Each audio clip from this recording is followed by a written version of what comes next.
Hello guys, welcome back to our YouTube channel. तो इस video के अंदर हम डिस्कस करेंगे कक्षा 8वीं का विज्ञान, जिसका चैप्टर नंबर फर्स्ट फसल उत्पादन और प्रबंधन। तो देखिए, सबसे पहली बात करेंगे हम किसकी, फसल उत्पादन और प्रबंधन। ये चैप्टर बहुत ही इंटरेस्टिंग चैप्टर है।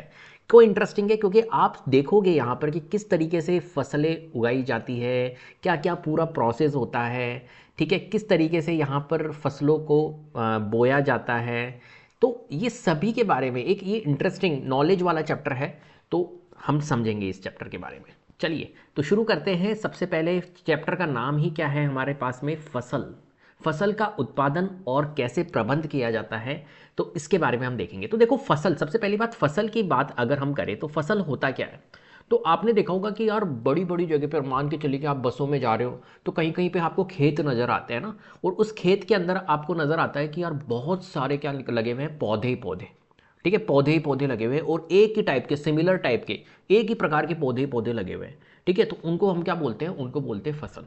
मतलब एक तरह से एक जगह पर, कोई एक जगह बड़ी जगह है जिसपे एक ही प्रकार के बहुत सारे पौधे लगे हुए हो, तो वो एक तरह से क्या कहलाती है, फसल कहलाती है। ठीक है, तो हम उसको उत्पादन कैसे करेंगे, उसका प्रबंधन, उसको मैनेज कैसे करेंगे, वो इस चैप्टर में समझने वाले हैं।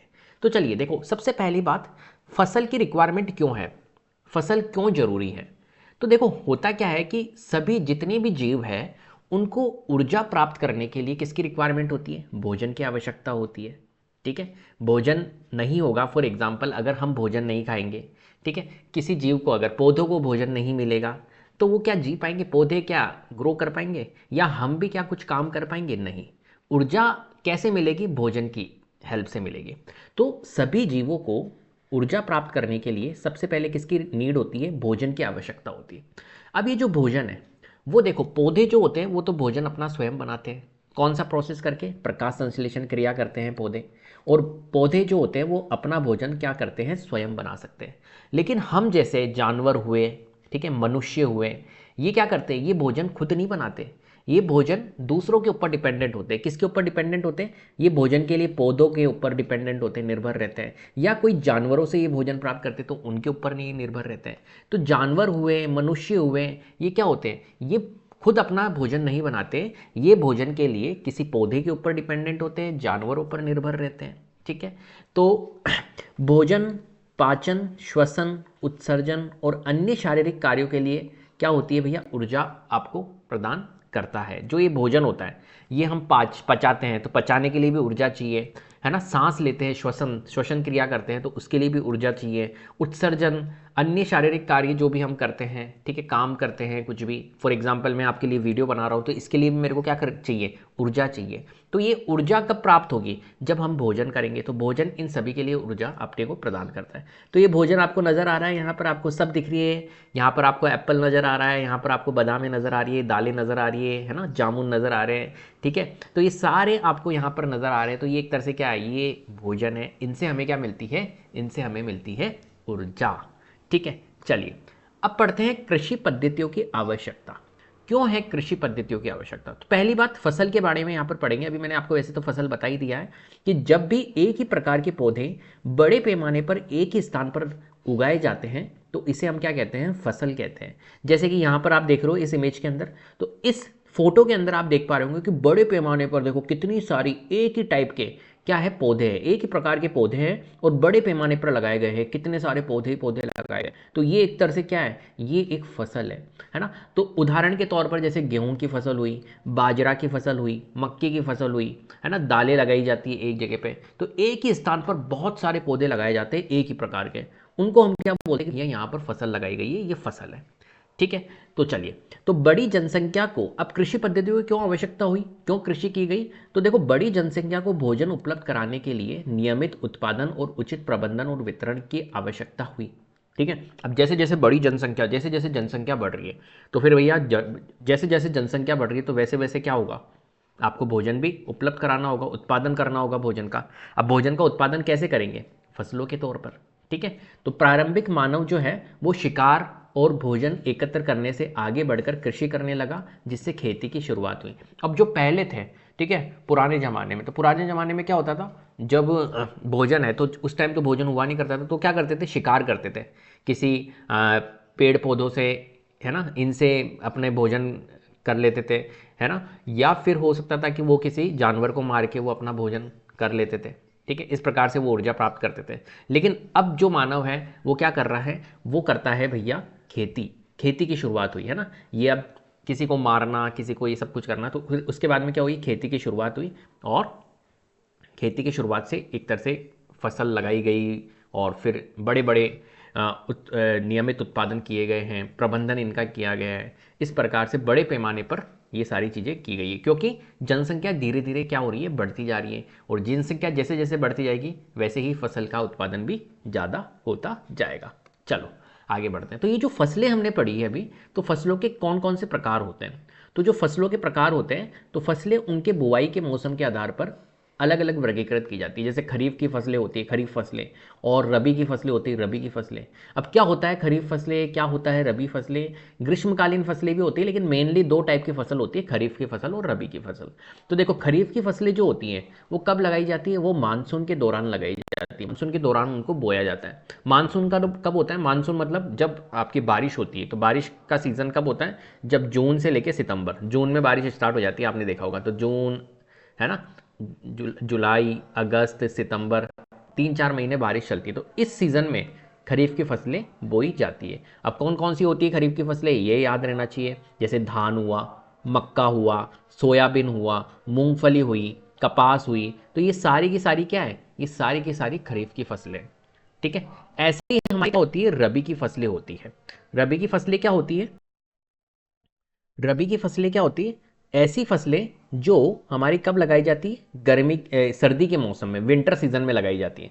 सर्दियों में मानसून के बाद में ये उगाई जाती है। जैसे गेहूं हुआ, तो आपने देखा होगा, एक नोटिस किया होगा कि यार हमारे घरों में जब गेहूं आते हैं तो कब आते हैं, वो आते हैं अप्रैल मई जून में, इनमें आते हैं, मई जून में आते हैं, है ना। वो नोटिस किया होगा। तो मई जून में क्यों आते हैं, क्योंकि उन फसलों को ही अक्टूबर से मार्च तक लगाया जाता है। फिर उसके बाद में उनको निकाला जाता है फसलों को, अक्टूबर से मार्च के बीच में, अक्टूबर से मार्च तक लगाई जाती है वो रबी की फसलें, जिसमें गेहूं शामिल है। तो गेहूं आपने देखा होगा अप्रैल मई जून में आता है। ठीक है, ऐसे ही चना हुआ, मटर हुआ, सरसों हुआ, अलसी हुई, ये सारी की सारी क्या है, ये सारी की सारी सर्दियों की फसलें हैं, है ना। तो जो भी सर्दियों की फसलें होती है, जो सर्दियों में लगाई जाती है, उनको हम क्या बोलते हैं, रबी की फसलें। अक्टूबर मार्च में इनको लगाया जाता है, अक्टूबर से मार्च तक। चलो ग्रीष्मकालीन फसलें क्या होती हैं, जो हमारी गर्मियों में लगाई जाती है। तो गर्मियों में कुछ स्थानों पर ये उगाई जाती है, जैसे दालें हुई। तो जितनी भी दालें होती है वो ग्रीष्मकालीन फसलें होती है। ठीक है, गर्मियों में उगाई जाती है। ऐसी सब्जियां होती है, तो सब्जियां हमारी देखना आप, मैक्सिमम सब्जियां जो होती है वो गर्मियों में आपको मिलेगी। ठीक है, सर्दियों में कोई फसलें, सर्दियों में कोई सब्जियां नहीं उगाई जाती हैं। तो मैक्सिमम सब्जियां जो होती है वो गर्मियों में ही उगाई जाती है। तो ग्रीष्मकालीन फसलों में हमारी क्या आती है, सब्जियां भी आती है। ठीक है, चलिए आगे बढ़ते हैं। तो फसल उत्पादन की मूलभूत इकाइयों को समझते हैं, मूलभूत प्रक्रियाएं कौन कौन सी होती है। तो देखो, फसल की खेती कई चरणों में की जाती है, जिन्हें कृषि पद्धतियां हम कहते हैं। एक सेकंड, कृषि पद्धतियां हम कहते हैं, कृषि पद्धतियां कहा जाता है। ये प्रक्रियाएं फसल की सही वृद्धि और उच्च उत्पादन सुनिश्चित यहाँ पर करती है। जैसे मुख्य कृषि पद्धतियां क्या होती है, कैसे मतलब फसलें कैसे उगाई जाएगी, कैसे उत्पादन उनका होगा, तो क्या प्रोसेस होता है इसके बीच में, वो हम समझते हैं। तो देखो, सबसे पहले फसल उगाने के लिए मृदा की तैयारी की जाती है। जो मिट्टी है जहाँ पर फसलें उगाई जाएगी, तो पहले मृदा जो मिट्टी है उसको तैयार किया जाता है। ठीक है, कि वहाँ पर जो मृदा है वो बंजर तो नहीं है, ठीक है, उपजाऊ मिट्टी है या नहीं हो, तो उसको उपजाऊ बनाने के लिए उसकी तैयारी की जाती है। ठीक है, फिर बुआई। ठीक है, बुआई के बाद में खाद और उर्वरक डालते हैं, है ना। खाद और उर्वरक बुआई मतलब होता है कि उसमें बीज डाले जाते हैं। ठीक है, उसको हम बोलते हैं बुआई। खाद और उर्वरक डालना, फिर खाद उर्वरक डालने के बाद में सिंचाई की जाती है। खरपतवार से सुरक्षा। ठीक है, अगर मान के चलो कि आपने जहाँ पर भी फसलें उगाई है तो उसके आसपास में क्या होते हैं, अनवांटेड जो होते हैं, है ना, जो आप नहीं चाहते हो, है ना, फालतू के पौधे लग जाते हैं, फालतू की खरपतवारें लग जाती है, घास फूस उग गई, पौधे उग गए, अभी हम देखेंगे खरपतवार के बारे में, वो उग गए, तो उनसे सुरक्षा की जाती है। ठीक है, और फसलों की फिर बाद में एंड में क्या होती है, कटाई होती है। तो ये प्रोसेस होता है हमारा फसल को उत्पादन करने का। ठीक है, तो सबसे पहले क्या करते हैं, मृदा की तैयारी करते हैं। तो समझते हैं मृदा की तैयारी कैसे होती है। तो मृदा की तैयारी हम सबसे पहले करेंगे। अब देखो होता क्या है कि जहां पर फसल लगाई जाएगी, जहां पर भी फसल लगानी है आपको, मान के चलिए आपके पास में एक खेत है ना, उसमें आपको फसल लगानी है, बड़ी सी जमीन है, बड़ी सी भूमि है, और वहां पर आपको क्या लगानी है, वहां पर लगानी है फसल। मान के चलिए आपको गेहूं की फसल लगानी है, गेहूं लगाना है। अब सबसे पहले क्या होगा, ऐसा नहीं है कि गेहूं की फसल लगाने के लिए आपने वहां गए और आपने वहां पर बीज बो दिए गेहूं के और भैया फसल आना स्टार्ट हो जाएगी, नहीं। पहले आप क्या करोगे, यहाँ पर इस मिट्टी को देखोगे, जो मृदा है ना ये उपजाऊ है या नहीं, इस मृदा को देखोगे, इस मृदा की कंडीशन को देखोगे। और सबसे पहला चरण क्या होगा कि इसकी जो मृदा है इसको आप क्या करोगे, खुरदरा करोगे। ठीक है, खुरदरा करोगे, जोतोगे, पलटोगे। तो इस मृदा को सबसे पहले किया जाता है, पहले जोता जाता है, पलटा जाता है। तो ये फसल की खेती का सबसे पहला चरण होता है, मृदा की तैयारी करना। तो पहले क्या करेंगे, पहले मिट्टी को तैयार करेंगे, पहले मिट्टी को सही करेंगे हम। तो क्या करता है भैया, इसमें मिट्टी को खुरदरा और पोषक तत्वों से भरपूर बनाने के लिए इसे सबसे पहले क्या किया जाता है, जोता और पलटा जाता है। जैसा कि आपको यहाँ पर इमेज में दिख रहा है, इस तरीके से मृदा को किया जाएगा। फिर क्या करते हैं, मिट्टी में मौजूद जीवाणु और केंचुए इसे क्या करते हैं, उपजाऊ बनाते हैं। अब इस मिट्टी के अंदर जो भी देखो होता क्या है, इस मिट्टी के अंदर केंचुए भी होंगे, इस मिट्टी के अंदर जीवाणु होते हैं, हर मिट्टी के अंदर जीवाणु होते हैं। तो ये क्या करते हैं, इस मिट्टी को क्या करते हैं और अधिक उपजाऊ बनाते हैं। जब हम इसे जोत लेते हैं, इस तरीके से पलट देते हैं ना, तो ये क्या करते हैं, इसके अंदर जो केंचुए हैं, जो इसके अंदर हमारे जीवाणु हैं, वो इस मिट्टी को क्या करते हैं और ज़्यादा उपजाऊ बना देते हैं। तो मिट्टी को जोतना क्यों आवश्यक है, हमने समझा अभी कि मिट्टी की ऊपरी जो परत होती है उसमें पोषक तत्व होते हैं।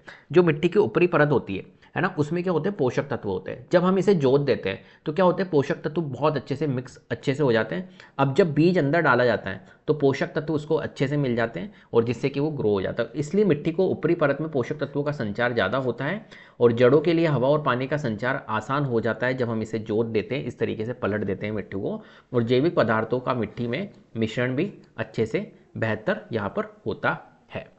ठीक है, चलिए आगे बढ़ते हैं, जुताई। अब देखो जुताई कैसे की जाती है, जो अभी हमने पढ़ा, मिट्टी को जोतना पलटना, तो कैसे जुताई की जाती है, टेलिंग और प्लगिंग। ठीक है, इसको समझते हैं। तो मिट्टी को जोते और पलटे जाने की प्रक्रिया को हम क्या कहते हैं, जुताई कहा जाता है। जो मिट्टी को जोता जाता है, ये देखो ट्रैक्टर है ना, इस मिट्टी को क्या कर रहा है, जुताई कर रहा है यहाँ पर। इस प्रकार से ये जुताई की जाती है। आपने देखा भी होगा कभी कभी गाँवों में, यहाँ पर आपने देखा होगा कि जुताई किस प्रकार से की जाती है। तो ये लकड़ी या लोहे के हल से यहाँ पर की जाती है। ठीक है, और आजकल तो आधुनिक आपके ट्रैक्टर होते हैं तो इनके ऊपर लगा हुआ होता है जुताई का ये, और इससे यहाँ पर किया था कल्टीवेटर से। ठीक है, तो यदि मिट्टी बहुत सूखी हो तो पहले यहाँ पर इसके ऊपर सिंचाई की जाती है। सिंचाई मतलब इनके ऊपर पानी डाला जाता है जिससे कि थोड़ी सी नमी आ जाए मिट्टी में, और फिर उसके बाद में जुताई की जाती है। और बड़े मिट्टी के यहाँ पर डेले तोड़कर मिट्टी को यहाँ पर क्या किया जाता है, समतल किया जाता है। अब बड़े बड़े मिट्टी के डेले भी होते हैं यहाँ पर, है ना, कड़क होती है मिट्टी, तो उनको क्या करता है, उनको तोड़ के यहाँ पर क्या किया जाता है, समतल यहाँ पर किया जाता है। तो ये होता है पूरा प्रोसेस हमारा जुताई का। चलो, फिर उसके बाद में मिट्टी को क्या करते हैं, जुताई होने के बाद में फिर मिट्टी को क्या करते हैं, समतल यहाँ पर बनाते हैं, लेवल किया जाता है इस मिट्टी का। तो यहाँ पर आप देख रहे हो, ये देखो ये मिट्टी जो है इसको क्या कर रहे हैं यहाँ पर, इससे लेवल करें। तो एक समतल यंत्र होता है लेवलर, उसका यहाँ पर उपयोग किया जाता है। तो यहाँ पर देखो ये लेवलर है, इसका उपयोग किया जा रहा है इसको समतल बनाने के लिए। क्योंकि पहले तो क्या हो गया, पहले तो ये मिट्टी इस प्रकार से हो गई, ठीक है, और उसके बाद में फिर इसको क्या किया जाता है, लेवल किया जाता है। तो समान रूप से सिंचाई और बुवाई में यहाँ पर क्या मिलती है, मदद मिलती है। जैसे यहाँ पर क्या किया जाता है, इस मिट्टी को लेवल किया जाता है। चलो, उसके बाद में क्या होता है भैया, अब बुआई किया जाता है। तो बुआई करने से पहले, बुआई मतलब होता है कि इसके अंदर बीज डाला जाएगा। अब बीज डालने से पहले क्या करते हैं, इस मिट्टी के अंदर पोषक तत्व, फुल पोषक तत्व हो, उपजाऊ, ज़्यादा अधिक उपजाऊ मिट्टी बने, उसके लिए क्या करते हैं, हम इसके अंदर खाद डालते हैं, उर्वरक डालते हैं, जिससे कि क्या हो, ये मिट्टी जो है वो अधिक उपजाऊ हो। हम कोई भी अगर पौधा यहाँ पर लगाए तो अच्छे से उत्पादन हो, उस पौधा जल्दी से ग्रो करे। तो इसके लिए हम क्या करते हैं, इसके लिए हम इसमें डालते हैं खाद या उर्वरक। जैसे कि फॉर एग्जाम्पल आपको कहती है ना मम्मी कि यार बादाम खा लें, काजू खा लें, जिससे कि दिमाग चले, अखरोट खा। ठीक है, क्यों कह रही है, ताकि तुम्हारा दिमाग अच्छे से चले, तुम ग्रो अच्छे से हो। ठीक है, प्रोटीन वाली चीज़ें खाओ।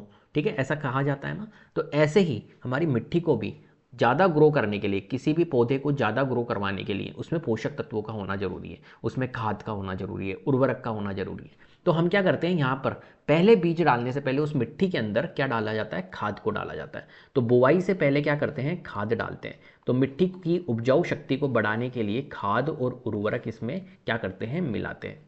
तो मिट्टी को नमी युक्त रखना बीजों के अच्छे अंकुरण के लिए सबसे पहले क्या होता है, आवश्यक होता है। तो मिट्टी को नमी युक्त, जैसे मॉइस्चर है ना, गीली मिट्टी रखना, ये बीजों के लिए, बीजों के अच्छे अंकुरण के लिए क्या होता है, ये बहुत आवश्यक प्रोसेस यहाँ पर होता है। तो मिट्टी क्या होनी चाहिए, मॉइस्चर होनी चाहिए, थोड़ी सी गीली होनी चाहिए, नमी होनी चाहिए उस मिट्टी में। तो ये चरण स्वस्थ फसल और अधिक पैदावार के लिए बहुत महत्वपूर्ण होते हैं। चलो, कृषि उपकरण, एग्रीकल्चर इम्प्लीमेंट्स। तो कृषि के उपकरण कौन कौन से हैं? तो अभी हमने देखा था जब बुआई होती है तो बुआई से पहले मिट्टी के डेले तोड़ना आवश्यक होता है ना, ताकि फसल की उपज अच्छी हो। इसके लिए विभिन्न कृषि उपकरणों का उपयोग किया जाता है। अब मिट्टी के डेले कैसे तोड़ेंगे, है ना, जोतना, कुल मिला के जोतने के लिए क्या करते हैं, हल का प्रयोग करते हैं, मुख्य कृषि उपकरण है। खुरपी का उपयोग किया जाता है, कल्टीवेटर का उपयोग किया जाता है। ठीक है, ये आधुनिक अभी जो है उसमें कल्टीवेटर का यूज किया जाता है, ये मॉडर्न है एक तरह से, है ना। हल, खुरपी, इनका यूज किया जाता है। चलिए तो समझते हैं हल के बारे में कैसा होता है। तो देखो ये हल है, ये इस प्रकार का हल होता है। ठीक है, ये जो होता है लकड़ी का डंडा होता है, इसको बोलते हैं प्लग। ठीक है, इसको हम बोलते हैं प्लग शाफ्ट, इंग्लिश में हल दंड बोलते हैं इसको, हल दंड, है ना। ऐसे ही हमारे पास में ये होता है, ये होती है हमारी प्लग शेयर, जिसको हम बोलते हैं हल फाल। ये तीर के आकार की लोहे की होती है ये। ठीक है, ये किसकी होती है, लोहे की। तो मजबूत तीर के आकार की लोहे की पट्टी होती है जो मिट्टी को काटने में क्या करती है, मदद करती है। हल दंड क्या होता है, ये लकड़ी का होता है, ये डंडा होता है एक तरह से लंबी लकड़ी की एक छड़ी होती है। और हैंडल होता है, किसान हल को नियंत्रित यहाँ पर करता है। और बीम होता है, ये बैलों की गर्दन पर रखा जाता है जिससे हल खींचा जाता है। तो ये सारे हल के क्या होते हैं, यहाँ पर भाग होते हैं।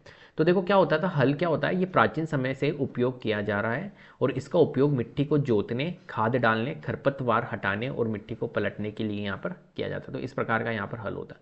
जो मॉडर्न हल है वो इस तरीके से होते हैं, जो ट्रैक्टर से कर जाते हैं और फिर करते हैं। तो आधुनिक हल जो है अब लोहे से बने होते हैं, जो अधिक मजबूत और यहाँ पर क्या होते हैं, टिकाऊ भी होते हैं। तो ये इस प्रकार का ये आधुनिक हमारे हल है। और ये एक तरह से पहले वाले हल है, अभी भी यूज़ होता है इन हलों का, ऐसी बात नहीं है। लेकिन अब क्या है कि अधिकतर यूज़ जो है वो ट्रैक्टर के माध्यम से होता है। इस प्रकार हल होते हैं, बैलों पे भी लगाए जाते हैं, ये ट्रैक्टर पे भी लगाए जा सकते हैं। ठीक है, चलो खुरपी।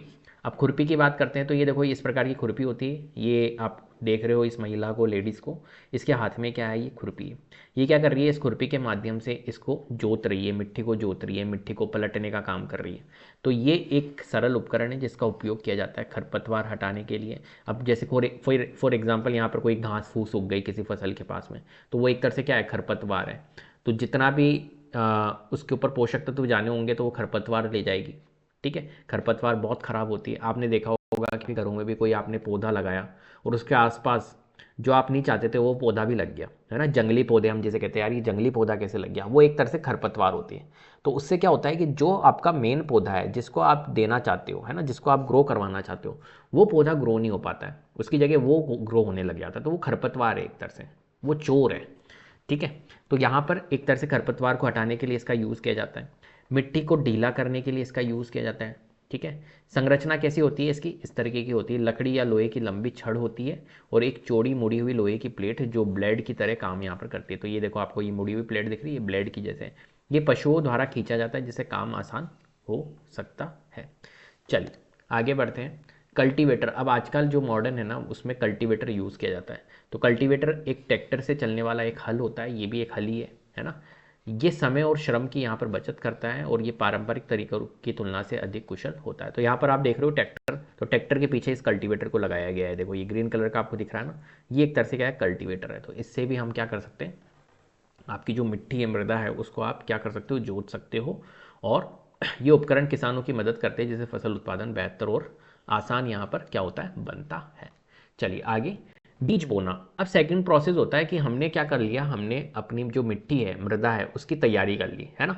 मृदा की तैयारी के अंदर हमने मृदा को जोत लिया, उस जोतने में हमने क्या डाल दिया, उस मृदा में हमने उर्वरक भी डाल दिए हैं। ठीक है, फर्टिलाइजर्स, उर्वरक जो होते हैं, खाद होती है, वो सब कुछ हमने डाल लिया, सब कुछ कर लिया। अब क्या करेंगे, अब नेक्स्ट प्रोसेस हमारा होगा कि उसके अंदर बीज को बोएंगे। ठीक है, अब जो फसल आपको बोनी है, मान के चलिए आपको गेहूं बोना है, तो आप उसके अंदर क्या करोगे, उसके अंदर गेहूं के बीज डालोगे, राइट। तो अब हमारा नेक्स्ट प्रोसेस होता है बीज बोना। ठीक है, तो बीज कैसे बोया जाता है भाई, फसल उत्पादन में बीज बोना एक महत्वपूर्ण चरण है। इसमें अच्छी गुणवत्ता के बीजों का चयन और उन्हें उचित विधि से बोना शामिल है ताकि अधिक पैदावार प्राप्त यहाँ पर हो सके। अब देखो ऐसा नहीं है कि बीज डाल दिए और बस ठीक है, नहीं, बीज बोने का भी एक तरीका होता है। ठीक है, बीज को किस तरीके से बोना है, आपको अच्छी गुणवत्ता वाले बीज आपको होने चाहिए। ऐसा नहीं कि कोई सा भी बीज आपने उठा लिया, नहीं, अच्छी गुणवत्ता के बीज आपके होने चाहिए। तो बीजों का चयन सबसे पहले क्या किया जाता है, जब भी फसल उगाई जाती है तो उसके लिए बीजों का चयन आवश्यक होता है। प्रकार के बीज आपको लेने हैं, अच्छे बीज कैसे लेने हैं, तो बीजों का चयन करना आवश्यक है। तो उत्तम गुणवत्ता वाले साफ और स्वस्थ बीजों का यहाँ पर क्या किया जाता है, चयन किया जाता है। अब खराब बीजों को पानी में डालकर अलग किया जाता है। खराब बीज क्या होते हैं, हल्के और खोखले होते हैं। अब कैसे किया जाएगा खराब बीजों को पानी में डाल के, जो खराब बीज होते हैं वो बहुत हल्के या खोखले होते हैं, तो वो क्या होते हैं, पानी में तैरते हैं, और पानी में तैरते हैं तो फिर उनको हटा लिया जाता है। और जो स्वस्थ बीज होते हैं वो भारी होते हैं, इसलिए वे पानी में डूब जाते हैं। इस प्रकार से खराब बीजों को अलग कर दिया जाता है पानी की सहायता से। ये एक सरल विधि है जिसमें बेहतर बीजों का यहाँ पर चयन किया जाता है। ठीक है, चलो अब जो सही बीज होंगे फिर उनको हम यहाँ पर क्या करेंगे, मिट्टी के अंदर, मृदा के अंदर डालेंगे। अब ये भी एक तरीका है कि भैया देखो, बीजों का हमने चयन कर लिया, बीजों का चयन करने के बाद में अब बीज लगाने कैसे हैं, ठीक है, वो कैसे लगाते हैं। तो बीज बोने के हमारे सबसे पहले औजार होते हैं, उसको समझते हैं किस तरीके से बीज बोया जाता है। तो देखो, पारंपरिक औजार जो ट्रेडिशनल टूल होते हैं जो पहले चलते थे, ये कीप के आकार का होता है। कीप जैसे फनल होती है ना, तो यहाँ पर आपको दिख रहा है ये दो व्यक्ति दिख रहे हैं, यहाँ पर आपको ये फनल दिख रही है, देखो ये मैंने आपके यहाँ पर कह रहा है, तो ये फनल ये कीप के आकार का होता है, ये इस तरीके का, इस तरीके का होता है। ठीक है, इस तरीके से होता है। इसके अंदर बीज डाला जाता है और फिर ये बीज अंदर जाता है, ठीक है, मृदा के अंदर। तो इस तरीके से होता है। तो ये कीप के आकार का होता है, इसमें बीज डाले जाते हैं, नुकीले पाइपों के माध्यम से मिट्टी में जाते हैं, और ये पाइप मिट्टी को भेदते हैं और बीज यहाँ पर अंदर चल जाता है।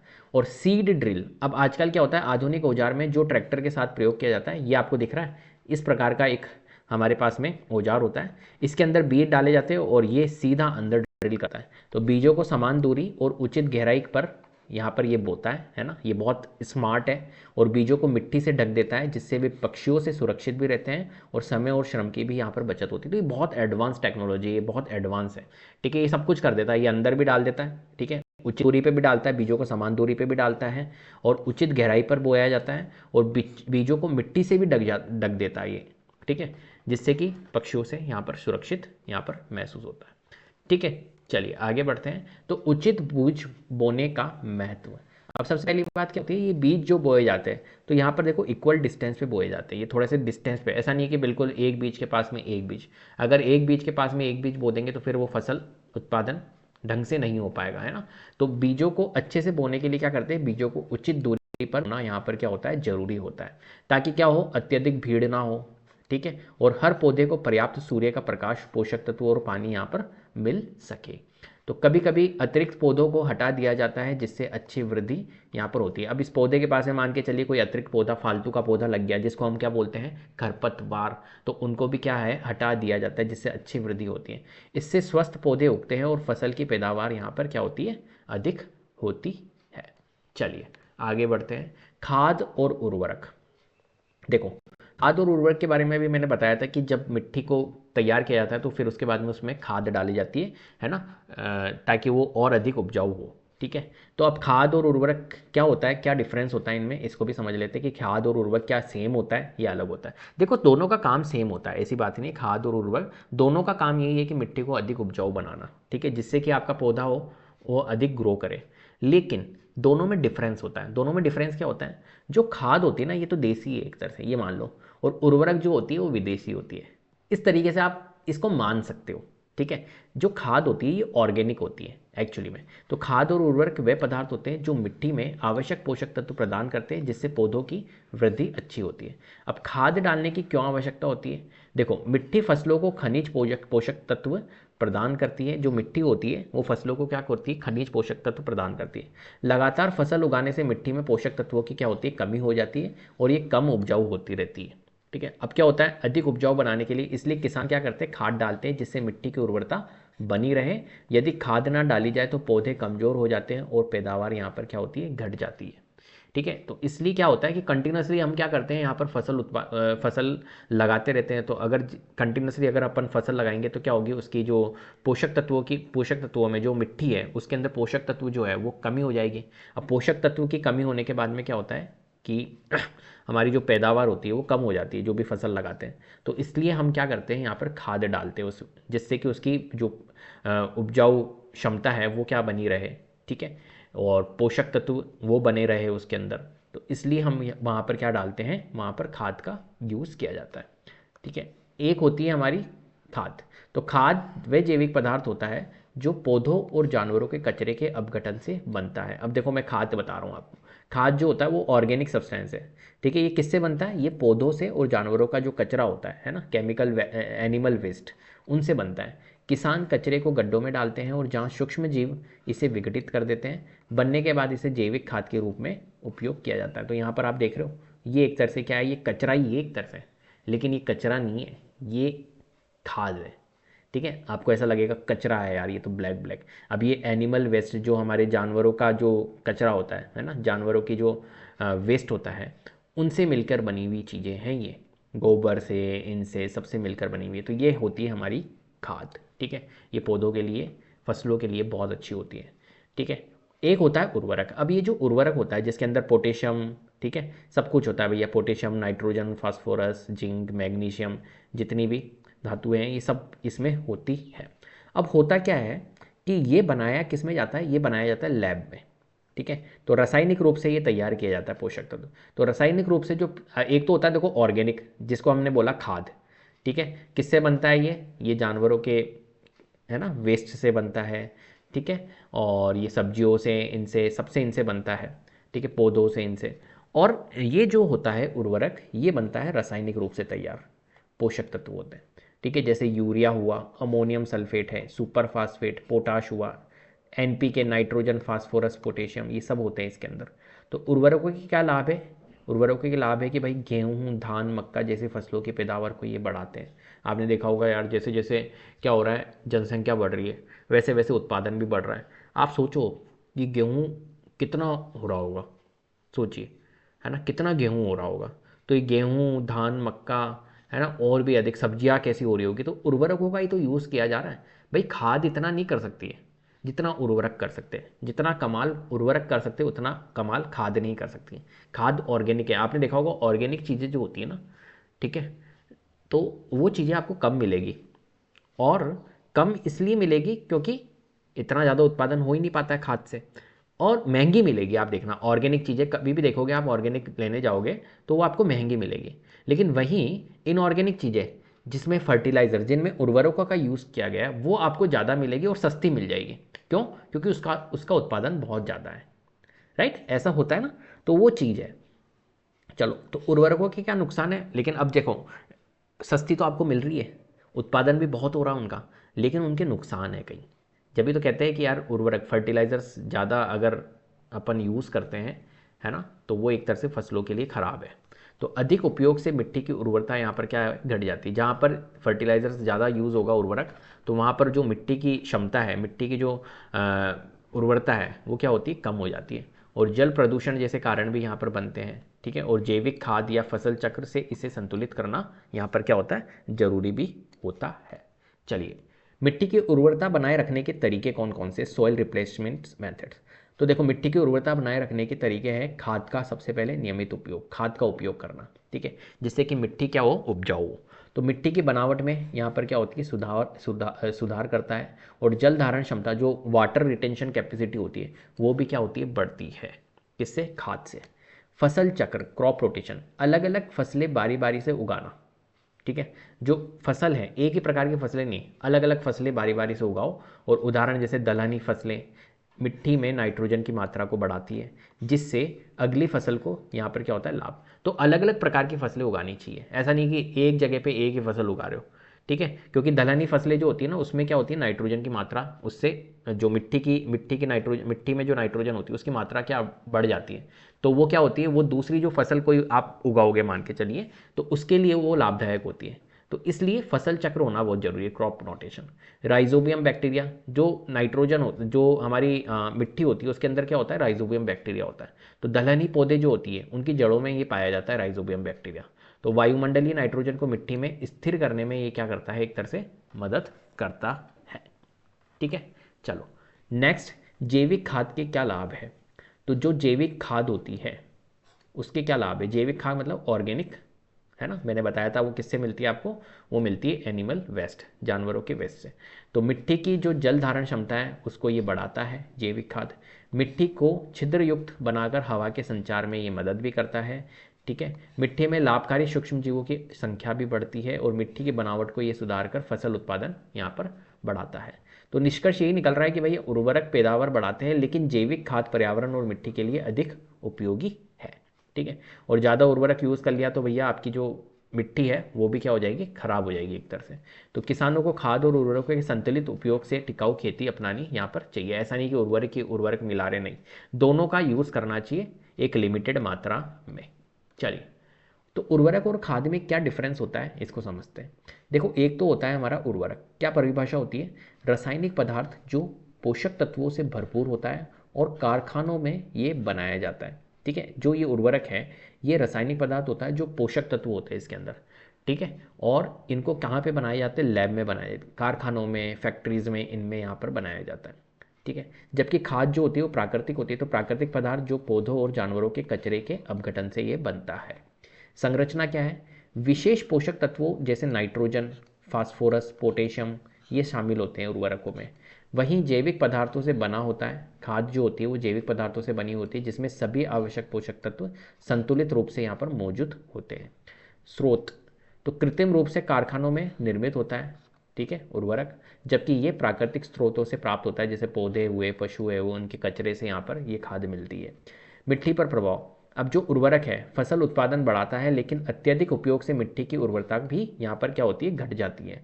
और खाद जो होता है इसमें कोई परेशानी नहीं, मिट्टी की बनावट सुधारता है, उर्वरता बढ़ाता है और जल धारण क्षमता को भी ये बढ़ाता है। तो कुल मिला के इसके बेनिफिट ही है हमारे खाद के। ठीक है, और उर्वरक पोषक तत्वों की उपलब्धता, त्वरित रूप से पोषक तत्व प्रदान करता है, फटाफट से ही ग्रो करेगा, है ना, त्वरित रूप से। लेकिन खाद में क्या होता है, धीरे धीरे और लंबे समय तक पोषक तत्व यहाँ पर क्या करता है, प्रदान करता है, थोड़ा सा डिले करता है, थोड़ा सा लेट करता है, लेकिन ये ज़्यादा बेनिफिशियल है उर्वरक से। क्लियर है। चलिए, लागत अगर हम देखें तो देखो, सबसे पहली बात, उर्वरक महंगे होते हैं। तो महंगा होता है क्योंकि इसका निर्माण औद्योगिक रूप से किया जाता है, ठीक है, फैक्ट्रीज में इनमें किया जा रहा है। वहीं अगर हम खाद की बात करेंगे तो खाद तो क्या है, जानवरों से मिल रहा है हमारे को, है ना, पौधों से, जानवरों से, इनसे मिलता है, तो ये सस्ते होते हैं और खेतों में उपलब्ध कचरे से बनाया जाता है। पर्यावरणीय प्रभाव, अत्यधिक उपयोग से मिट्टी की उर्वरता घट सकती है और जल प्रदूषण यहाँ पर हो सकता है। अगर उर्वरकों का ज़्यादा यूज़ कर लिया तो मिट्टी की उर्वरता क्या हो जाती है, घट जाती है, और जल प्रदूषण भी हो सकता है।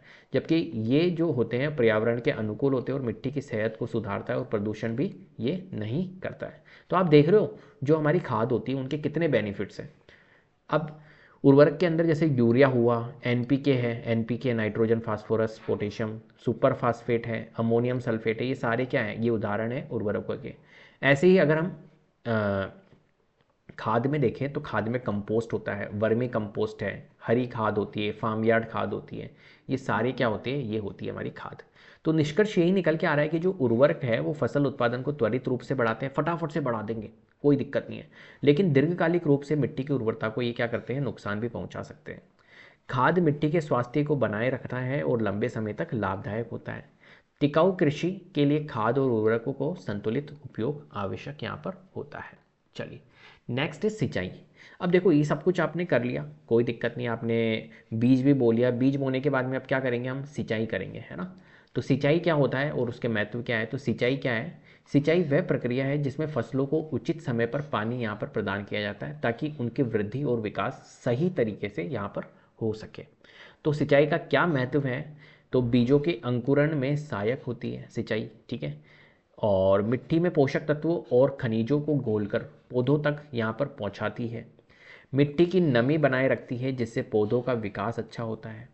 फसलों को पाले और गर्म हवाओं से बचाती है और पौधों में प्रकाश संश्लेषण की प्रक्रिया को भी ये बढ़ावा देती है। तो सिंचाई एक तरह से, अभी जैसे आपने घर में पौधे लगा रखे तो ऐसा थोड़ी ना है कि बस पौधा लगा के आपने छोड़ दिया, नहीं, उसको फिर आप नियमित रूप से क्या करते हो, पानी भी देते हो थोड़ा थोड़ा। तो वही प्रोसेस है हमारा सिंचाई। तो बीजों के अंकुरण के में सहायकता होती है ना, बीज अंकुरित कब होंगे, जब आप उसको पानी मिलेगा, है ना। ऐसा थोड़ी ना है कि आपने बीज लगा के छोड़ दिया बस अब फसल हो जाएगी, नहीं, नियमित रूप से उसको क्या दिया जाता है, सिंचाई की जाती है। ठीक है, चलो आगे बढ़ते हैं। गर्मियों में अधिक सिंचाई क्यों आवश्यक होती है, अब देखो गर्मियों में अधिक सिंचाई क्योंकि मिट्टी जल्दी से सूख जाती है ना, तो गर्मियों में सिंचाई अधिक जरूरी होती है क्योंकि तापमान अधिक होने से जल का वाष्पीकरण भी बहुत तेजी से यहाँ पर होने लग जाता है। अब जल का वाष्पीकरण होगा तो क्या होगा भैया, जल्दी से सूख जाएगी मिट्टी, तो पौधे अधिक मात्रा में पानी अवशोषित करते हैं और मिट्टी जल्दी सूख जाती है जिससे नमी बनाए रखना जरूरी होता है।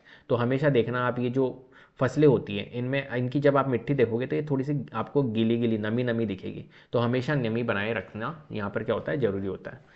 चलो, तो सिंचाई के क्या क्या स्रोत है, कैसे दी जाती है ये जो फसलों में सिंचाई दी जाएगी। अब घर के पौधे आपने देखोगे तो घर के पौधों में तो क्या है, हम किस में लगाते हैं, हम गमलों में इनमें लगाते हैं। कुछ लिमिटेड पौधे होते हैं तो हम उनको दे देते हैं। लेकिन आप खुद सोचिए, एक बहुत बड़ा सा ग्राउंड है, एक बहुत बड़ा सा मैदान है, एक बहुत बड़ा सा खेत है। अब इसके अंदर जो इतने सारे पौधे लगे हुए हैं एक ही प्रकार के, तो उनको हम फिर कैसे सिंचाई करेंगे। आप सोचिए थोड़ी देर के लिए कि उनको कैसे सिंचाई करते होंगे। जाते जाके क्या उनको पानी दिया जाता है जैसे हम घरों में पानी देते हैं, वैसे उनको एक एक पौधों को पानी दिया जाता है? नहीं। यहाँ पर सिंचाई के कुछ स्रोत होते हैं, उनके थ्रू हम यहाँ पर सिंचाई करते हैं। हर एक पौधे को पानी पहुँचाया जाता है। कैसे पहुँचाया जाता है, देखो कुएँ के थ्रू हम, कुएँ खोद कर बनाए गए कुएँ, नलकूप इनकी सहायता से बनाया जाता है। तालाब और झीलें इनकी सहायता से दिया जाता है। सिंचाई के स्रोत हैं, नदियाँ हैं, बांध हैं, नहरें हैं, ये सभी क्या है, हमारी एक तरह से सिंचाई के स्रोत हैं। तो जल संरक्षण और सिंचाई, सही सिंचाई पद्धतियों को अपनाकर जल की बचत की जा सकती है और फसलों का उत्पादन यहाँ पर बेहतर तरीके से किया जा सकता है। अब जो सिंचाई है, मतलब एक तरह से कुल मिला के पानी पिलाना, ये सिंचाई एक तरह से क्या है, पानी पिलाना। तो पौधों को पानी कैसे पिलाया जा सकता है भैया, कुएँ की हेल्प से, ठीक है, तालाब की हेल्प से। तालाब और झीलें होती हैं, नदियाँ, बांध, नहरें, इनका सभी का यूज़ करके, ये एक तरह से सभी क्या है, जल स्रोत है, ये सभी सिंचाई के स्रोत होते हैं। चलो कैसे होते हैं इनको समझते हैं। देखो, सिंचाई के जो पारंपरिक और आधुनिक विधियां हैं वो कैसे हैं। तो पारंपरिक सिंचाई विधियां जो पहले चलती थी वो क्या है, ये विधियां सस्ती होती है लेकिन अधिक श्रम और समय लेती है। इनमें जल को कुओं, तालाबों या नदियों से खींचकर खेतों तक पहुंचाया जाता है। आपको ये दिख रहा है, तो देखो यहाँ पर क्या होता है, ये सारी विधियाँ जो दिख रही है आपको, तो ये कुएँ हैं, तालाब हैं, इनसे, नदियों से क्या करते हैं, जलों को लेते हैं और फिर खेतों तक पहुंचाते हैं। तो कौन कौन सी विधियाँ होती हैं, जैसे ये फर्स्ट वाली जो विधि दिख रही है, इसको बोलते हैं हम मोट चरकी प्रणाली, जिसे हम कहते हैं, ये चरकी प्रणाली है। ठीक है, इसके अंदर क्या होता है, एक रज्जू और बाल्टी। रज्जू मतलब एक आपके पास में एक रस्सी है ना, और बाल्टी, इनका यूज़ किया जाता है। इनका उपयोग कर कुएं से पानी निकाला जाता है। सिंपल, मैं आपको बोलूँ अगर कुएं से पानी निकालना है तो आप क्या करोगे, एक आप बाल्टी लोगे और एक बाल्टी और एक रस्सी लोगे और उससे निकालोगे। तो ये सिंपल प्रोसेस है एक तरह से, मट चरकी प्रणाली। और मानव या पशु शक्ति का बहुत ज़्यादा यहाँ पर उपयोग किया जाता है। एक होता है श्रृंखला पंप। ठीक है, ये आपको दिख रहा है सेकंड वाला फिगर, ये श्रृंखला पंप है। इसके अंदर क्या होता है, बेलनाकार चेन से जुड़े छोटे छोटे बर्तन पानी को ऊपर लाते हैं। यहाँ पर आपको दिख रहा है ये चेन है, चेन सिस्टम है। ठीक है, ये श्रृंखला है। अब ये क्या करते हैं, यहाँ पर छोटे छोटे बर्तन से पानी को यहाँ पर क्या लाया जाता है, ऊपर लाया जाता है, और लगातार पानी उठाने में ये सहायक भी होता है। इस प्रकार का होता है, आपने देखा होगा गाँवों में इस प्रकार से लगे हुए होते हैं। एक होता है डेकली प्रणाली। डेकली प्रणाली देखो ये ऐसे, डेकली प्रणाली में क्या होता है, यहाँ पर देखो ये यहाँ पर भार का यूज़ किया गया है ना। तो एक तरफ बाल्टी, ये रही बाल्टी, और एक तरफ भार का यूज़ किया है, दूसरी ओर भार लगी होती है। ठीक है, एक व्यक्ति द्वारा आसानी से संचालित किया जा सकता है। अब ये क्या कर लेता है, ये इसमें से पानी निकाल लेता है आराम से, ईजिली। ठीक है, और ये एक व्यक्ति द्वारा आराम से पानी को, आसानी से इसको ऑपरेट कर सकता है, कोई दिक्कत नहीं। तो ये तीन प्रकार से होते हैं, मट, चरकी प्रणाली, श्रृंखला पंप और डेकली। चलो आगे, एक होता है राहत। राहत कैसे होता है, इस प्रकार से, ये बेल इसको घूमती है और इसमें से पानी निकालती है। तो पशु संचालित जल उठाने की प्रणाली होती है। ठीक है, बेल इसके ऊपर घूमती रहेगी और ये क्या करेगा, यहाँ से पानी उठाता रहेगा। तो पहिए के माध्यम से पानी कुएं से यहाँ पर क्या होता है, निकाला जा रहा है। इसको घूम रहा है, ये रोटेट कर रहा है और ये रोटेट करता रहेगा और पानी ऊपर की तरफ आ जाएगा। तो आधुनिक सिंचाई विधियाँ कौन कौन सी है, तो जल के उचित उपयोग से पैदावार बढ़ाने में मदद मिलती है और कम पानी में भी अधिक सिंचाई संभव होती है। आधुनिक सिंचाई विधियाँ ज़्यादा यूज़ की जाती है आजकल। स्प्रिंकलर प्रणाली, स्प्रिंकलर का यूज़ किया जाता है। स्प्रिंकलर प्रणाली कैसे होता है, कैसे काम करता है, पाइप के माध्यम से पानी छिड़काव किया जाता है, जैसे वर्षा होती है। उबड़ खाबड़ भूमि और पानी की कमी वाले क्षेत्रों में उपयोग ज़्यादा उपयोगी है। तो देखो ये पाइप है, पाइप के माध्यम से, यहाँ पर आपको दिख रहा है ये पाइप लगे हुए, और पाइप के माध्यम से ये खेत में, ये देखो स्प्रिंकलर लगे हुए हैं और इनमें छिड़काव किया जाता है। तो पाइप के माध्यम से पानी छिड़काव किया जाता है, स्प्रे किया जाता है, और जैसे वर्षा होती है उस प्रकार से। और उबड़ खाबड़ भूमि जो होती है और पानी की कमी वाले क्षेत्रों में ये ज़्यादा उपयोगी होती है। कहाँ उपयोग होता है, जैसे लॉन हुआ, चाय कॉफ़ी के बागान हुए, बड़े खेतों में, इनमें ज़्यादा ये उपयोगी है। ऐसे ही एक होता है हमारे पास में ड्रिप सिंचाई प्रणाली, ड्रिप सिस्टम। ड्रिप सिस्टम में क्या होता है, ये देखो आपको ये दिख रहा है, ये एक लंबा पाइप होता है और लंबा पाइप से और फिर यहाँ पर और पाइप लगे हुए होते हैं छोटे छोटे। ठीक है, इसमें क्या होता है, बूंद बूंद से ड्रॉप ड्रॉप सिस्टम, पौधों की जड़ों तक बूंद बूंद पानी पहुंचाया जाता है। ये मतलब ज़्यादा उपयोगी है जहाँ पर पानी की कमी होती हो, बहुत कम पानी लगता है इसके अंदर, तो पानी की बर्बादी नहीं होती और खेतों में नमी भी यहाँ पर क्या होती है, बनी रहती है। कहाँ उपयोग होता है, फलदार जैसे पौधे होते हैं, ठीक है, उनको एक लिमिटेड पानी की ज़रूरत होती है फलदार पौधों को। बाग बगीचे हुए, सूखाग्रस्त जहाँ पर है क्षेत्रों में ये ज़्यादा उपयोगी होता है, इस तरीके का यहाँ पर होता है और बूंद बूंद से यहाँ पर पानी पहुँचाया जाता है। निष्कर्ष यही निकलता है कि भाई पारंपरिक सिंचाई विधियाँ जो होती है वो सस्ती लेकिन कम प्रभावी होती है, और आधुनिक सिंचाई जैसे ड्रिप सिस्टम है ना, स्प्रिंकलर सिस्टम है, ये जल की बचत करती है और पैदावार भी यहाँ पर बढ़ाती है। किसानों को आधुनिक सिंचाई तकनीकों को अपनाना चाहिए ताकि कृषि अधिक लाभदायक और टिकाऊ भी यहाँ पर बन सके। चलिए नेक्स्ट, फसलों की खरपतवार से सुरक्षा। अब देखो होता क्या है कि फसलों की जो खरपतवार होती है, अभी मैंने आपको बताया था कि जो हमारे पास में हम कोई फसल हमने लगाई, कोई पौधा हमने लगाया और उसके पास में फालतू का पौधा लग गया, कोई घास फूस लग गई, तो वो क्या होती है, एक तरह से खरपतवार होती है। तो खरपतवार वे अवांछित पौधे होते हैं जो फसलों के साथ उगकर पानी, पोषक तत्व, स्थान और सूर्य के प्रकाश के लिए प्रतिस्पर्धा करते हैं। ठीक है, वो पौधा ही ले जाता है। आप डाल तो इस पौधे को रहे हो, फॉर एग्जाम्पल आपने ये पौधा उगाया और ये पौधा है मान के चलिए गुलाब का, सोचिए, ठीक है, एक गमले में आपने पौधा हुआ है। अब इस पौधे के पास में क्या लग गई, यहाँ पे घास फूस लग गई, ये आसपास घास फूस लग गई। अब होगा क्या, आप इसके अंदर पानी डालोगे, लेकिन ये पानी इस पौधे को नहीं लगेगा, इसकी पास वाली घास फूस है ना, ये पानी ही ये ऑब्जर्व कर जाएगी, और जो भी मिट्टी के अंदर क्या है, हमारे पोषक तत्व है, वो पोषक तत्व भी एक तरह से क्या होंगे, ये जो घास फूस लगी हुई है फालतू की, वो ले जाएगी। तो इस जो गुलाब की बढ़ोतरी होनी चाहिए, जो गुलाब ग्रो होना चाहिए, वो ग्रो हो ही नहीं पाएगा ढंग से, राइट। तो क्या करते हैं हम, इन जो ये आसपास में जो आसपास में हमारी घास लगी हुई है, इसको क्या करते हैं, हम हटाते हैं, खरपतवारों को हटाने का काम करते हैं खुरपी की हेल्प से। ठीक है, आपने देखा होगा खुरपी मारना, खुरपी क्यों मारी जाती है, हम गमले में क्यों मारते हैं, ताकि जो आसपास में खरपतवार हो गई है वो हट जाए, कट जाए। ठीक है, तो एक तरह से ये क्या होते हैं, अवांछित पौधे होते हैं जो फसलों के साथ उगकर पानी, पोषक तत्व, स्थान और सूर्य प्रकाश की किरणें प्रतिस्पर्धा कर, ये फसल की वृद्धि और पैदावार को यहाँ पर क्या करती है, प्रभावित करती है। चलो, खरपतवार नियंत्रण के तरीके कौन कौन से, कैसे नियंत्रित किया जाए इन खरपतवार को। भाई जुताई जब होती है, जब जो मिट्टी होती है उसको जब हम पलटते हैं, जुताई करते हैं, तो उस जुताई से खरपतवार को हटाना, तो जुताई जब करती है तो उस टाइम पे ही खरपतवार हट जाती है। ठीक है, क्योंकि मिट्टी को पलटा जाता है। अब मिट्टी को जब पलटा जाएगा तो क्या होगा, ऑब्वियसली बात है, वहाँ पर क्या हो जाएगी, ये जो खरपतवार फालतू की जो चीज़ें लगी हुई है, फालतू के पौधे जो लगे हुए हैं वो हट जाते हैं। तो बुआई से पहले, जब बुआई मतलब होता है कि जब बीज को बोना, ठीक है, उससे पहले क्या होता है, जुताई की जाती है। जुताई करने से खरपतवार की जड़ों को नाश हो जाता है और ये खरपतवार को अंकुरित होने से रोकता है। अब खरपतवार का हाथ से हटाना, अब खरपतवारों को हम हाथ से भी हटा सकते हैं, जो घास फूस होती है उनको हाथ से भी हटा सकते हैं, इस प्रकार से भी हम कर सकते हैं। तो खरपतवार को हाथ से या खुरपी जैसे औजार से उखाड़ा जाता है, जैसे आप यहाँ पर देख रहे हो। तो यहाँ पर देखो, ये खरपतवार, ये फालतू का पौधा है, तो इसको देखो खुरपी के माध्यम से हटाया जा रहा है। तो छोटे खेतों में ये विधि प्रभावी होती है। खरपतवारनाशी का प्रयोग, है ना, तो रसायन जो वीडीसाइड्स होते हैं, इनों का रसायनों का छिड़काव खरपतवार को नष्ट करता है। अगर हमने रसायन छिड़क दिए तो उनसे भी खरपतवार क्या हो जाती है, नष्ट हो जाती है। जैसे 2,4-D रसायन आता है, जैसे खरपतवारनाशी पौधों को बिना नुकसान पहुंचाए खरपतवार को यहाँ पर क्या कर देता है, खत्म कर देता है, 2,4-D। ठीक है, सावधानी रखनी चाहिए खरपतवारनाशी जो होते हैं हमारे, ठीक है, ये जो रसायन होते हैं, समय किसानों को नाक और मुंह ढकना चाहिए। जब खरपतवारनाशी छिड़कते हैं तो उस टाइम पर क्या होता है, उस टाइम पर जो किसान होते हैं, यहाँ पर आपको दिख रहा है ये किसान, देखो इसने मुंह ढक रखा है, मास्क पहन रखा है। ठीक है, तो नाक और मुंह को ढकना चाहिए ताकि हमारे अंदर वो नहीं जाए, और छिड़काव के समय हवा की दिशा का भी ध्यान आपको रखना चाहिए। चलिए नेक्स्ट, खरपतवार हटाने का सही समय क्या है, किस समय खरपतवार हटानी चाहिए। अब देखो ये हटा रही है ना, ये एक तरह से खरपतवारों को हटा रही है। तो खरपतवार को बीज और फूल बनने से पहले हटाना चाहिए ताकि वे और ना फैलें।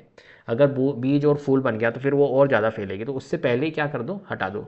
तो जब जुताई की जाती है उस टाइम पे ही मैक्सिमम खरपतवार तो हट जाती है, वो सही समय होता है खरपतवार को हटाने का। तो खरपतवार को नियंत्रित करने से फसल को आवश्यक पोषक तत्व और पानी मिलता है, और खरपतवार मुक्त खेत स्वस्थ और अधिक उपज देते हैं। स्वस्थ फसल मतलब अधिक पैदावार प्लस बेहतर लाभ यहाँ पर मिलता है। कटाई, अब देखो ये सब कुछ हो गया हमारा, हमने सब कुछ हटा दी भैया, खरपतवार हटा दी, हमने बुवाई कर दी। अब बुवाई करने के बाद में क्या होगा, हमने सिंचाई भी कर ली, सिंचाई करने के बाद में क्या होगा, पौधा ग्रो करेगा। पौधा ग्रो करेगा तो पौधा लग जाएगा हमारा, एक तरह से फसलें लग गई। फसल लगने के बाद में, फसल लगने के बाद में क्या होगा, अब हम उनकी क्या करेंगे, कटाई करेंगे। आप सोच रहे हो हमने कैसे स्टार्ट किया था, हमने सबसे पहले मृदा को तैयार किया था, मिट्टी को तैयार किया था। मिट्टी तैयार करने के बाद में फिर हमने क्या किया था, उसकी मतलब मिट्टी तैयार करने में हमने क्या क्या किया था, मिट्टी की जुताई की थी, मिट्टी को पलटा था, सब कुछ किया था। चलो ये पलटने के बाद में फिर हमने उसमें क्या डाले थे, उसमें डाले थे हमने उर्वरक, है ना, खाद और उर्वरक का यूज़ किया था, जिससे कि हमारी जो मिट्टी है, मृदा है, वो अधिक उपजाऊ बन जाए। ठीक है, सोचो, याद करो। चलो अधिक उपजाऊ बन जाए, तो अधिक उपजाऊ भी हमने कर दी, मृदा में हमने क्या डाल दिए, खाद उर्वरक डाल दिए। उसके बाद में हमने क्या करी, बुवाई करी। बुवाई मतलब होता है कि बीज डालना। फिर हमने बीज डाला, इक्वल इक्वल डिस्टेंस में हमने बीज डाला। ठीक है, आधुनिक जो औजार होते हैं उनका यूज़ करके भी हम बीज कर सकते हैं, सीड ड्रिल्स जिसे हमने कहा था। ठीक है, उसके थ्रू हमने बीज डाले थे। और हम हाथों से भी बीज डाल सकते हैं, इक्वल इक्वल डिस्टेंस में, है ना, सेम सेम डिस्टेंस पे हम बीज की, मतलब ताकि थोड़ा सा गैप बना रहे, जिससे कि एक के पास एक बीज नहीं बने, ठीक, फसल ग्रो नहीं हो। तो हमने इस तरीके की यहाँ पर सारी चीज़ें की। चलो बीज भी लग गया, बीज लगने के बाद में फिर आसपास अगर खरपतवार होती है तो फिर हम उसको हटाते भी हैं, जिससे कि हमारा जो मेन पौधा है, जो मेन फसल है, उसके ऊपर इम्पैक्ट नहीं पड़े गलत। ठीक है, उसको सारी पोषक तत्व मिल सके, तो खरपतवार जितनी भी होती है उसको हटाया जाता है। चलो ये सारी चीज़ें हटा दी। उसके बाद में हमारा जो फसल होगा वो ग्रो होगा। फसल ग्रो होने के बाद में क्या होता है, अब जो फसल लगी हमारी उसकी क्या होगी, कटाई होगी। ठीक है, कटाई तो होगी, ऑब्वियसली बात है, ऐसा थोड़ी ना कि लगा के रखेंगे, नहीं। अब फसलों को क्या होता है, अब फसलों की कटाई का मौसम आता है। तो जब फसल पूरी तरह से परिपक्व हो जाती है, तब उसे कटने की प्रक्रिया को कटाई कहा जाता है। जब उसे काटते हैं तो उस प्रक्रिया को, जैसा यहाँ पर आप देख रहे हो, तो यहाँ पर देखो ये फसलें लग गई। अब ये फसल लगने लग गई, अब इसमें क्या होगा, ये जो किसान है, ये किसान भाई क्या कर रहे हैं, इन फसलों को कटाई कर रहे हैं, ये काट रहे हैं। तो अनाज वाली फसलों को पकने में आमतौर पर 3 से 4 महीने लगते हैं। जो अनाज वाली फसलें होती है इनको कितने महीने लगते हैं, 3 से 4 महीने लगते हैं। जो अनाज होता है ना, जैसे गेहूँ हुआ, ये सब फसलें जो होती है अक्टूबर में लगाई जाती है, अक्टूबर से मार्च तक। ठीक है, तो ये 3-4 महीने का प्रोसेस होता है। तो अनाज वाली जो फसलें होती हैं उनको पकने में, परिपक्व होने में 3 से 4 महीने लगते हैं।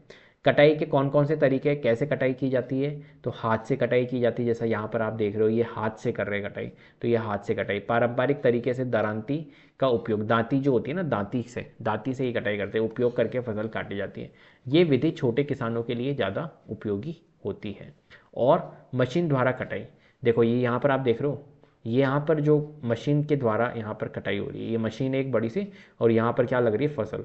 ये क्या करेगी, मशीन एकदम से इनको काट देगी। तो हार्वेस्टर मशीन का उपयोग यहाँ पर किया जाता है, ये हार्वेस्टर है। इस मशीन को हम क्या बोलते हैं, हार्वेस्टर, इसका यूज़ किया जाता है। ये विधि तेज़ी से और कुशलता से कटाई करने में यहाँ पर क्या करती है, मदद करती है। नेक्स्ट, गहाई और पछोड़ाई। देखो होता क्या है, फिर उसके बाद में गहाई की जाती है, थ्रेशिंग की जाती है ना, जो फसल होती है उसकी गहाई की जाती है। अनाज के दानों को भूसे से अलग करने की प्रक्रिया। ठीक है, इसको हम क्या बोलते हैं, गहाई, थ्रेशिंग। थ्रेशिंग में क्या होता है, जो अनाज के दाने होते हैं उनको क्या करते हैं, हम भूसे से अलग करते हैं। जो फालतू की चीज़ है उसको अलग करते हैं, अनाज के दाने हमारे काम की चीज़ है। तो इस तरीके से यहाँ पर देखो, ये अनाज के दाने यहाँ पर इकट्ठे हो गए, भूसे से यहाँ पर अलग किया जा रहा है। और कंबाइन मशीन का उपयोग किया जाता है, जो हार्वेस्टर और थ्रेशर का मिश्रण होती है। यहाँ पर ये करने के लिए कंबाइन मशीन का भी यूज़ किया जा सकता है, जो कि जो हार्वेस्ट भी करती है और थ्रेशिंग का भी काम करती है, इस तरीके से घाई का भी काम करती हैं। आजकल मॉडर्न मशीनें आ गई जो दोनों काम कर देती थी, कटाई भी कर देती थी, कटाई के साथ में उसकी घाई भी कर देती है, थ्रेश भी कर देती है, मतलब कुल मिला के अनाज के दानों को अलग भी कर देती है भूसे से। चलो फिर क्या किया जाता है, विनोइंग किया जाता है, पछोड़ाई। पछोड़ाई यहाँ पर आपको दिख रहा है, इसे कहते हैं विनोइंग। छोटे किसान जो होते हैं वो हवा की सहायता से अनाज और भूसे को यहाँ पर क्या करते हैं, अलग करते हैं। यहाँ पर आप देख रहे होंगे ये क्या करते हैं, एक तरह से जो ये विधि जो होती है ये एक तरह से हवा के हिसाब से होती है। ठीक है, और ये किसान जो होते हैं वो हवा के माध्यम से, जहाँ पर हवा होगी तो वहाँ से ये क्या होगा, ये चेंज, मतलब अलग हो जाएगा, इसमें से जो कचरा होगा वो बाहर और जो भारी दाने होंगे वो निकल जाएंगे। तो छोटे किसान जो होते हैं हवा की सहायता से अनाज और भूसे को यहाँ पर क्या करते हैं, अलग करते हैं। ये विधि पारंपरिक और किफ़ायती होती है। ठीक है, चलो कटाई से जुड़े तैयार त्यौहार। अब कटाई से जुड़े कौन कौन से त्यौहार हैं, ये भी एग्जाम में पूछा जाता है। तो यहाँ पर देखते हैं, भारत में कटाई का मौसम खुशियों और उत्सवों का समय होता है। प्रमुख फसल त्यौहार कौन कौन से, जैसे पोंगल हुआ, तमिलनाडु में मनाया जाता है। बैसाखी हुआ, पंजाब में मनाया जाता है। होली और दिवाली पूरे भारत में मनाई जाती है। ये सब फसलों के ऊपर है। नबाना हुआ पश्चिमी बंगाल में बनाया जाता है, बिहू होता है वो असम में बनाया जाता है। तो ये सारे क्या होते हैं, कटाई, जब कटाई होती है फसलों की, उनसे जुड़े हुए यह सारे त्यौहार होते हैं। तो निष्कर्ष क्या निकलता है भाई, कटाई का समय किसानों के लिए मेहनत, समृद्धि और खुशी का प्रतीक होता है। आधुनिक तकनीक से कटाई आसान और कुशल हो गई। अच्छी फसल जो होती है वो खुशहाल किसान और समृद्ध भारत। ठीक है, चलो भैया, उत्पादन का भंडारण। अब देखो ये हमने फसल इकट्ठी, अब सोचो आप, बहुत सारी हमारी एक तरह से फसल हो गई, वो फसल होने के बाद में उत्पादन हो गया भैया। अब ये जो फसलें हैं इनको स्टोर कहाँ करेंगे, ये भी तो सोचने वाली बात है। क्योंकि जो होती है ना ये फसलें, ये ख़राब भी हो जाती है बहुत जल्दी। आपने देखा होगा हम घर पे गेहूँ लाते हैं, तो गेहूँ के साथ में हम कुछ ऐसी चीज़ें भी लेके आते हैं, दवाइयाँ लेके आते हैं, जिससे कि क्या हो, उनमें कीड़े नहीं लगे। अगर दवाई हम उस गेहूँ में नहीं रखेंगे तो फिर कीड़े लगने के चांसेस हो जाते हैं, और कीड़ों से ख़राब भी हो जाती है फसलें, बहुत जल्दी ख़राब होती है। तो क्या होता है कि फसल को सही तरीके से स्टोर करना ज़रूरी होता है, ताकि उसे नमी, कीटों, चूहों और सूक्ष्म जीवों से यहाँ पर हम बचा सकें। आपने देखा होगा छोटे छोटे से उसमें ईलिया टाइप में हो जाती है गेहूं में, ठीक है, कुछ टाइम बाद में। तो दवाइयों का छिड़काव बहुत ज़रूरी होता है। और अगर अब इनका, अब लार्ज स्टोरेज जो बड़े बड़े संग्रहित होते हैं ना, अब इसको भंडारण हम कहाँ पर करेंगे, अगर सारी फसलें ख़राब हो गई तो कितनी दिक्कत आ जाएगी, सोचिए। ठीक है, तो अब इनका भंडारण भी करना होता है। जो हम गेहूँ लेके आते हैं तो वो गेहूँ कहीं ना कहीं तो पड़े होते होंगे, राइट। तो कहाँ पर पड़े होते हैं उनको समझते हैं। तो देखो यहाँ पर आपको दिख रहा है ये इस तरीके का, ये कितना बड़ा एक टैंक टाइप में दिख रहा है। तो अनाज को सुखाना, सबसे पहले बात, नई फसल में नमी होती है जिससे फफूंद और बैक्टीरिया का खतरा यहाँ पर बढ़ जाता है। सूरज की रोशनी में सुखाने से नमी कम होती है और अनाज लंबे समय तक यहाँ पर सुरक्षित रहता है। तो क्या करते हैं, सबसे पहले सुरक्षित भंडारण के क्या उपाय हैं, तो सबसे पहले क्या किया जाता है, अनाज को सुखाया जाता है। जो अनाज मिला है उसमें क्या होती है, नई जो फसल होती है ना वो नमी होती है, उसमें थोड़ी सी गीलापन होता है। तो जिससे कि क्या होती है, बैक्टीरिया बढ़ने के खतरे रहते हैं। तो सूरज की रोशनी में इनको फैलाया जाता है, इनको सुखाया जाता है अच्छे से। ठीक है, और भंडारण के तरीके, छोटे स्तर पर जूट की बोरियों, धातु के डिब्बे, इनमें क्या किया जाता है, इनको रखा जाता है। जो जूट की बोरियां होती है या धातु के डिब्बे होते हैं उनमें लिखा जाता है। लेकिन अगर बड़े स्तर पर अगर हमारे को भंडारण करना है ना, बहुत सारी हमारे पास में फसल है, उसको अगर हमारे को बड़े स्तर पर करना है तो कैसे करेंगे, तो साइलो और ग्रैनरीज का उपयोग किया जाता है, जो चूहों और कीटों से सुरक्षा प्रदान करते हैं। यहाँ पर आपको दिख रहा है, इनको बोलते हैं हम साइलो। ठीक है, आपने देखा होगा जगह जगह पर, आप कहीं पर गए हो इंडस्ट्रियल एरिया में तो वहाँ पर आपको ये देखने को मिलता होगा। ठीक है, इस तरीके का, तो इनको हम बोलते हैं साइलोस, सिलोस। ठीक है, इसके अंदर क्या होता है, लार्ज स्केल पे, बड़े स्तर पर यहाँ पर फसल रखी जाती है भंडारण के लिए। चलो, प्राकृतिक संरक्षण, नीम की पत्तियाँ घरेलू भंडारण में अनाज की कीड़ों से बचने के लिए उपयोग की जाती है। जो प्राकृतिक संरक्षण क्या है भाई, जो नीम की पत्तियाँ होती है ना, घर पे हम जो अनाज रखते हैं तो नीम की पत्तियों का भी यूज़ किया जाता है। और आजकल तो वैसे भी हमारे को बाज़ार में कई सारी दवाइयाँ मिलती हैं, उनका भी हम यहाँ पर यूज़ कर सकते हैं। रासायनिक उपचार क्या है, केमिकल ट्रीटमेंट, बड़े गोदाम जो होते हैं उसमें कीटों को ख़त्म करने के लिए फ्यूमिगेशन और कीटनाशकों का उपयोग किया जाता है। जो बड़े बड़े गोदाम होते हैं उनमें, गोडाउंस जो होते हैं उसके अंदर जो फसलें रखी जाती, तो वहाँ पर ये देखो, ये आदमी छिड़क रहा है, यहाँ पर कीटनाशक का यूज़ किया कर रहा है। ठीक है, तो इनका यूज़ यहाँ पर किया जाता है जिससे कि हमारी जो फसलें हैं वो ख़राब ना हो, इनमें कीट ना लगे, कीड़े नहीं लगे। चलो, नेक्स्ट है पशुओं से प्राप्त भोजन। अब पशुओं से जो भोजन प्राप्त होता है वो कौन सा होता है, इनको समझते हैं। तो पौधों की तरह पशु भी भोजन के कई स्रोत यहाँ पर हमारे को प्रदान करते हैं। समुद्री तटीय क्षेत्रों में मछली मुख्य आहार का हिस्सा होती है। ठीक है, तो उदाहरण के तौर पर जैसे दूध है ना, गाय और भैंस देती है, अंडे मुर्गी देती है, मांस जो है वो मछली, मुर्गी, बकरी देती है, शहद मधुमक्खी पालन करते हैं। तो ये सारे क्या है, एक तरह से ये सारे एक तरह से भोजन मिल रहा है हमारे को पशुओं के थ्रू। ठीक है, तो ऐसा नहीं कि पौधे ही हमारे को भोजन दे रहे हैं, हमारे को पशुओं भी भोजन देते हैं। पशुओं से हमारे को मिल्क मिलता है, गाय भैंस, इनसे हमारे को क्या मिलता है, दूध मिलता है, अंडे मुर्गी से मिलती है। तो ये सब क्या है, मिल्क है, हनी, मीट, फिश, ये सब क्या है, ये भी तो एक तरह से भोजन का स्रोत ही है, ये भी तो भोजन ही है। ठीक है, चलिए नेक्स्ट, पशुपालन, एनिमल हस्बेंड्री, जिसे हम कहते हैं पशुपालन। तो देखो, पशुओं को एक जगह पे एकत्रित करके उनका पालन करना। ठीक है, पशुओं को भोजन, आश्रय और स्वास्थ्य देखभाल प्रदान करके पालन करना पशुपालन कहलाता है। इसका उद्देश्य क्या होता है, बड़े पैमाने पर उत्पादन बढ़ाना और कृषि आय में यहाँ पर क्या करना, वृद्धि करना। तो पशुपालन के प्रमुख प्रकार कौन से होते हैं, जैसे डेयरी फार्मिंग है, ठीक है, कुक्कुट पालन है, मछली पालन है, मधुमक्खी पालन, ये सारे के सारे क्या होते हैं, पशुपालन के प्रकार होते हैं। डेयरी फार्मिंग में जैसे गाय भैंस पालन द्वारा दूध उत्पादन, कुक्कुट पालन पोल्ट्री फार्म जिसे कहते हैं, मुर्गियों से अंडे और मांस प्राप्त करना, मछली पालन करना, एक जगह पे मछलियाँ हैं, तालाबों और नदियों और समुद्रों में मछलियों का पालन करना, मधुमक्खी पालन शहद और मोम उत्पादन के लिए मधुमक्खी का पालन करना। तो ये सारे पशुपालन के क्या होते हैं, प्रकार होते हैं।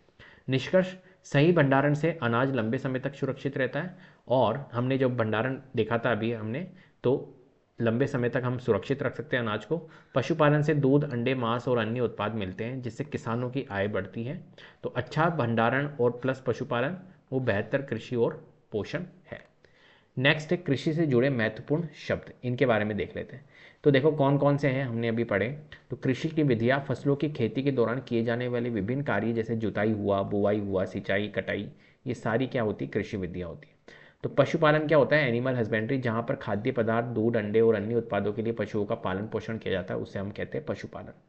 फसल क्या होती है, एक जगह पर एक प्रकार के पौधे लगाना बड़ी मात्रा में, वे पौधे जिन्हें किसान बड़े पैमाने पर भोजन या अन्य उद्देश्यों के लिए उगाते हैं उन्हें कहते हैं फसल। उर्वरक क्या होते हैं, एक तो उर्वरक होता है, एक खाद होता है। उर्वरक जो रासायनिक पदार्थ होते हैं जिनमें पोषक तत्व होते हैं और जो पौधों की वृद्धि को तेज करते हैं।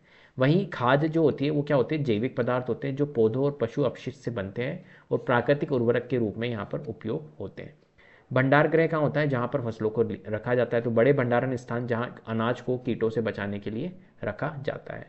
फसल की कटाई, अब जब फसल लग गई तो उसे कटाई की जाएगी। तो जब फसल पूरी तरह तैयार हो जाती है तब उसकी कटाई की जाती है, वो कहते हैं फसल कटाई, हार्वेस्ट जिसे हम कहते हैं। हार्वेस्टर का यूज़ किया जाता है। सिंचाई, सिंचाई में क्या होता है भैया, पानी देना। नियमित अंतराल पर फसलों को क्या दिया जाता है, पानी दिया जाता है। खरीफ की फसलें, वे फसलें जो वर्षा ऋतु जैसे जून से सितंबर में बोई जाती है, जैसे धान, मक्का और कपास, ये सारी क्या है, खरीफ की फसलें। वहीं अगर गेहूं की बात करूँ तो गेहूं रबी की फसल है जो कब बोई जाती है, सर्दी के मौसम में। हल, मिट्टी को जोतने के लिए उपयोग किया जाने वाला जो उपकरण होता है जिससे मिट्टी में हवा और नमी बनी रहती है, उसको हम क्या कहते हैं, हल कहते हैं। रबी की फसलें, वे फसलें जो शीत ऋतु में बोई जाती है जैसे गेहूं, चना, सरसों, ये सभी रबी की फसलें हैं।